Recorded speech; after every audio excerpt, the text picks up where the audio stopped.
Өлкө башчы Садыр Жапаров Бириккен Улуттар уюмунун атайын өкүлү менен кызматташуу маселелерин талкуулады. Шайлоо күнү коомдук коопсуздукту 11 миңден ашык милиция көзөмөлдөйт. Бишкекте Азия жана Океания чемпионаты өтөт. Өлкөдө үшүк жүрүшү күтүлөт.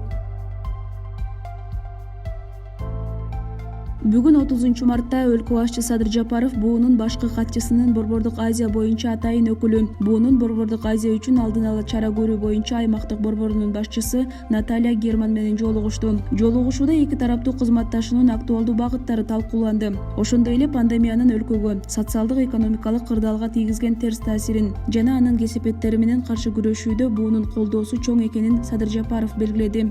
Өз кезегинде Наталья Герман буунун башкы катчысы Антонио Гутеррештин Борбордук Азия чөлкөмүндөгү айрыкча Кыргызстандагы процесстерге кызыктар экенин белгиледи. Ал кыргыз тарапты эл аралык өнөктөштөрү менен биргеликте чет өлкөдө калган 79 баланы Ирактан кайтаруу боюнча гуманитардык операциянын ийгиликтүү ишке ашырылышы менен куттуктады. Анын белгилешинче, Бириккен Улуттар уюму бул тажрыйбаны жогору баалайт жана мындай иштерге жардамын уланта берет. Наталья Герман берген маалыматтар боюнча үстүбүздөгү жылдын жайында Нью-Йорктогу контртеррористтик жумалык аттуу терроризмге каршы акция өткөрүү пландаштырылган. Анда Кыргызстандын өз жарандарын мекенине кайтаруу боюнча ийгиликтүү тажрыйбасы кеңири чагылдырылаарын белгиледи. Жолугушуунун жыйынтыгында өлкө башчы Садыр Жапаров Кыргызстан демократиянын, адам укуктарынын принциптерин, ошондой эле өзүнүн бардык эл аралык милдеттемелерин аткара турганына дагы бир ирет ишендирип, айтылган бардык маселелер боюнча активдүү кызматташууга даяр экенин билдирди.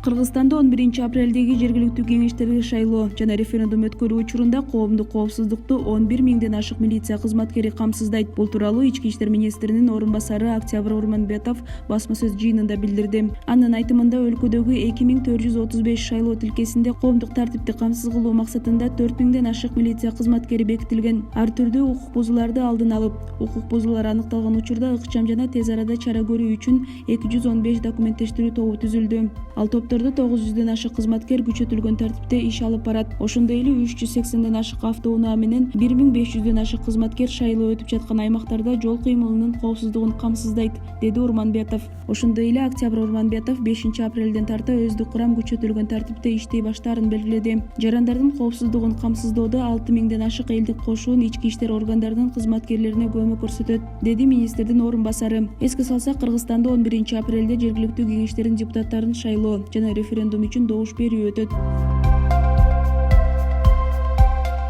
Бишкекте дзюдо боюнча Азия жана Океания чемпионаты өтөт. Бул тууралуу Жаштар иштери, дене тарбия жана спорт агенттигинин маалымат кызматы билдирди. Аталган мелдеш 6-9 апрель күндөрү Бишкектеги Газпром ден соолукту чыңдоо борборунда өтүп, ага 32 өлкөнүн спортчулары катышат. Дзюдо боюнча мындай турнир Кыргызстандын тарыхында алгачкы ирет өтөт. Чемпионат Олимпиада оюндарына рейтинг топтоочу мелдештердин катарына кирет. Жарыш эл аралык дзюдо федерация бекиткен алгоритмге ылайык өткөрүлөт. Бардык санитардык эрежелер сакталып, көрүүчүлөр киргизилбейт. Бишкекте күйөрмандар үчүн фан-зона уюштурулмакчы. Өлкө аймагында үшүк жүрүшү күтүлөт. Бул тууралуу Кыргыз гидромет борбору билдирет. Маалыматка ылайык 31 мартта жана 1-3 апрелдерде Чүй, Ош, Жалал-Абад, Баткен областарында үшүк жүрүшү күтүлөт. Аталган аймактардын өрөөндөрүндө -1, -3, тоо этектеринде -4, -6 үшүк жүрүшү күтүлөт. Мындай үшүк өрүктүн бүчүрлөрүнө жана гүлдөрүнө, данектүү мөмө бактарынын эрте сортторунун бүчүрлөрүнө коркунуч келтирет. Мындай туруксуз аба ырайы жайыттарда малды кармоону, автоунаа, энергетика жана коммуналдык кызматтардын ишин кыйындатат.